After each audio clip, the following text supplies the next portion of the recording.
Falar hoje também a figura paterna na psicanálise.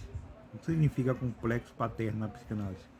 Complexo paterno, à luz desse tema, são trazidos os conceitos principais sobre complexo paterno, a relação ambivalente com o pai, o complexo de Édipus, reflexos para meninas e meninas, assim como curiosidades e peculiaridades.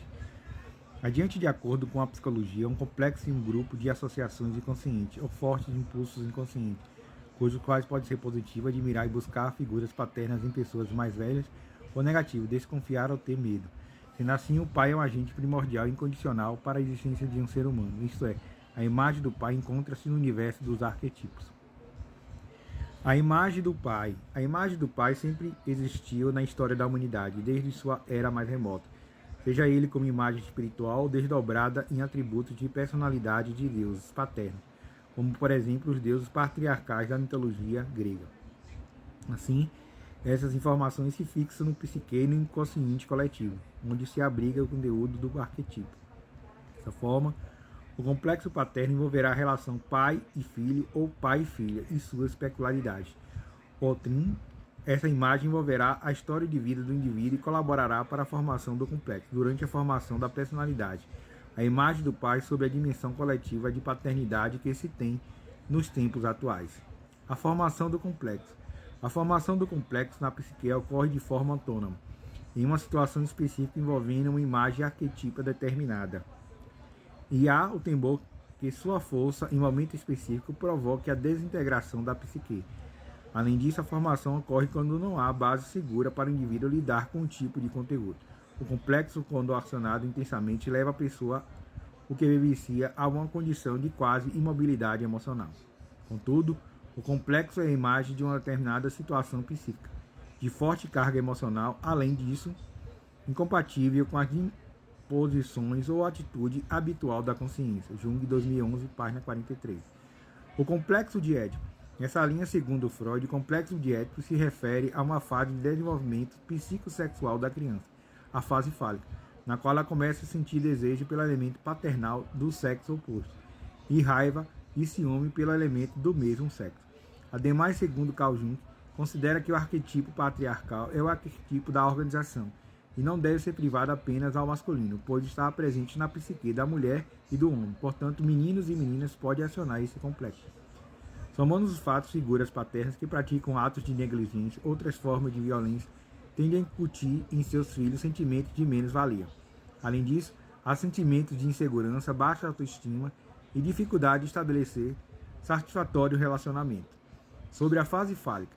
De acordo com Freud, a fase fálica acontece por volta dos 3 anos de idade, fase em que a criança começa a perceber que não é o centro do mundo e que o amor dos pais não é só para si, mas também partilhado entre eles. E é também nessa fase que o menino começa a descobrir seu órgão genital, manipulando com frequência, e este fato pode ser reprovado pelos pais, criando nele o medo da castração.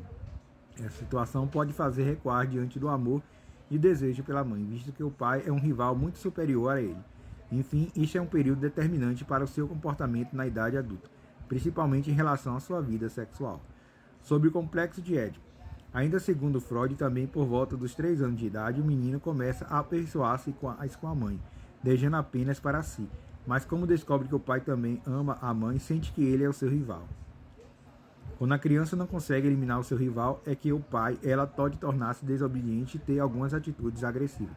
Por fim, também nessa fase que os meninos e as meninas estão preocupados com as diferenças anatômicas entre os sexos. As meninas passam a sentir inveja do órgão masculino e os meninos têm medo de castração, porque pensam que o pênis da menina foi cortado. O complexo paterno, segundo Freud. Para Freud, um complexo é um grupo de associações inconscientes ou fortes impulsos inconscientes, cujos quais pode ser positivo admirar figuras paternas em pessoas mais velhas ou negativo, desconfiar ou ter medo. Em sequência, Sigmund Freud, a psicanálise depois dele, viu o complexo paterno normalmente como sentimentos ambivalentes para o pai e por parte da criança do sexo masculino um aspecto do complexo de Édipo. Sendo assim, para o menino, a castração funciona como desfecho do complexo, à medida que para preservar seu membro sexual frente à fantasia de castração, na relação ambivalente ao pai, o ego da criança virá as costas para o complexo de Édipo. O complexo paterno para Jung. Por outro lado, para Carl Jung, o pai é um agente primordial e incondicional na existência de um ser humano, Isto é, a imagem do pai encontra-se no universo dos arquetipos. Assim, na nossa psique existe uma contraparte sexual, ou seja, numa mulher existe uma contraparte masculina e no homem uma feminina. Essa parte masculina poderá determinar a escolha dos nossos parceiros por meio de uma projeção. Por fim, todas essas relações ficam guardadas em uma caixa interna, e na psicologia analítica junguiana é chamado de complexo paterno. O complexo de Édipo para as meninas. Antes exposto, enquanto o menino demora mais para admitir a castração. A menina se vê obrigada a admitir o fato mais rapidamente. Ela passa então a considerar o homem como detentor do falo, ocupando uma posição de superioridade. Apesar disso, a menina se rebela contra a possibilidade de não vir a possuir um pênis um dia, passando a invejar o órgão masculino. Ela costuma culpar a mãe pela situação e desenvolve um sentimento de ódio pela figura materna. Porém, mais tarde, observa que as outras meninas e os adultos do sexo feminino também não possuem pênis e acaba concluindo que sua mãe não possui. Dessa forma, ela se afasta da mãe, que pode ser castrada, e sofre grande deterioração frente a essa criança. A descoberta decepcionante. A partir de sua descoberta decepcionante, a sexualidade da menina pode trilhar 3 caminhos. Frustração pela comparação com os meninos. A menina cresce insatisfeita com seu clitóris e abandona sua atividade fálica e sua masculinidade. Ela se agarra à sua masculinidade e é movida pela esperança de conseguir um pênis. No entanto, frustrada, essa esperança pode surgir um outro objetivo, a fantasia de ser um homem, fato que explicaria a escolha homossexual. E no terceiro caminho, a menina atingiria a atitude feminina normal, final, retomando o relacionamento com a mãe e com o amor original. Tendo ligação com o pai, construiria sobre ele. Freud, 1931. Então, aqui a gente falou um pouco da figura paterna na psicanálise, né? Psicanálise e a figura paterna na psicanálise.